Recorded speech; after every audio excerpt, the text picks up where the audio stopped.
and he cuts my hair. When he's finished cutting my hair, I've got to pay him.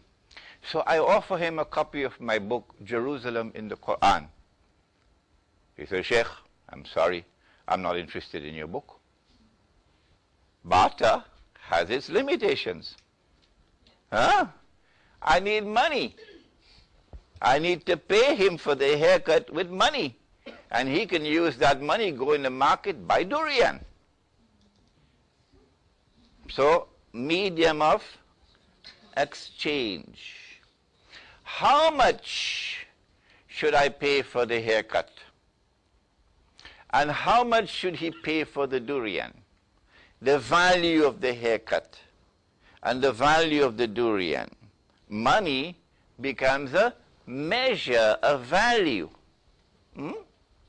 And thirdly, after I pay him for the haircut, he wants to take that money and keep it. Store it for some time. But he doesn't want money that leaks. Huh? You get a leak and all the money leak out. No. He wants something that can store the money, like a bank vault can store it. So money must also function as a store, a value.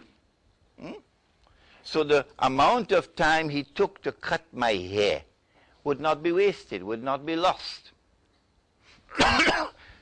All 6 of these functioned as money. 2 of these are precious metals, gold and silver. And 4 are, if you have a better term to describe these, please help me. I've been using the word commodity. If you have a better word, tell me. So I say 4 of these, because these are also commodities. 4 of these are commodities, and 2 of these are precious metals. So when there was a shortage of gold and silver, dinar and dirham in the market in Medina, they would use dates as money. Yeah. What was common to all of these 4 is that they were all in plentiful supply in the market. And number 2, they had what may be called a shelf life. Not like mangoes. Your money is rotting. No. You want money which can last for some time. So here we are. I have just introduced you to money in Islam. Precious metals or commodities. But commodities which are in plentiful supply and which have a shelf life. So if you have a shortage of gold and silver in Indonesia, what would you use as money? Huh? Not you, Nick Mahani, somebody else. What would you use as money in Java?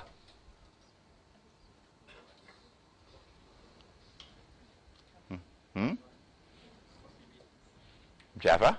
Rice. Would you use rice as money? Yeah, rice is in plentiful supply, okay, and the rice can be stored for some time. Or what about the island of Cuba? And you do not want to support tobacco, smoking, because even Fidel Castro has stopped smoking now, eh? Yeah, Fidel Castro has stopped smoking. So you're in the island of Cuba. Let's test your geography for a while. You're in the island of Cuba, my neighbor in the Caribbean, and you want to have money. You do not have enough gold and silver in the market. What would you use as money in Cuba? Huh? Sugar is correct. Sugar is correct. Okay? The second thing that is common to all 6, that Dr. Mahathir did not agree with 15 years ago, but today, Allah be praised, Dr. Mahathir has now understood. The second thing that is common to all six is that the value of the money is inside the money, regardless of what that value may be, regardless of whether that value may fluctuate.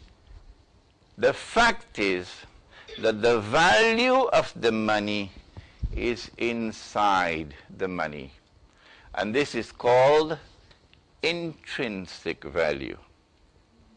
15 years ago I was here in Malaysia, and I heard Dr. Mahathir with my own ears, not somebody else's ears, and he said money has no intrinsic value. I have lived to see the day when he's made a U-turn. I have now introduced you to money in your religion of Islam. Money in Islam is either precious metals or commodities, which have a shelf life and which are in plentiful supply.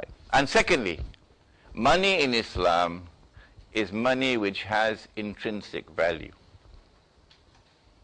Because dates were used as money,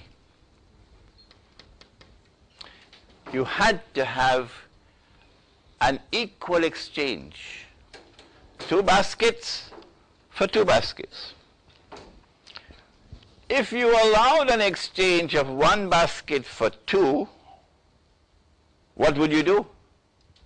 Although the value may be the same, by permitting an unequal exchange of money, the same money, 1 basket for 2, you are opening the door for money to be lent on interest. I give you 1,000 and you return 2,000. And over a period of time. So in order to close the door for money being lent on interest, Nabi Muhammad ﷺ said this. Now who can answer the question? Well, why was it permissible to exchange 4 camels for 1?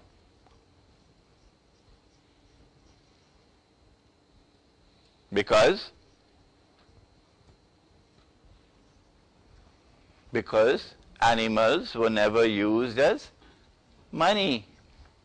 I work for a whole month and I get my salary. My salary is a goat. So I'm taking the goat home. But this fellow came with his Mercedes-Benz motor car and he knocked down my goat and the goat died. So I went home and I told my wife, salary died. So she said, go tell the boss, salary died. So I went to the boss, I said, boss, salary died. Boss said, well, when I gave you salary, salary was alive. Because animals can die. Because animals can fall ill. Animals cannot function as money. This is the answer that any school child could have given 100 years ago, and almost no one can answer today. If this is money in Islam, how then can we explain a world today in which money with intrinsic value has disappeared? How can we explain?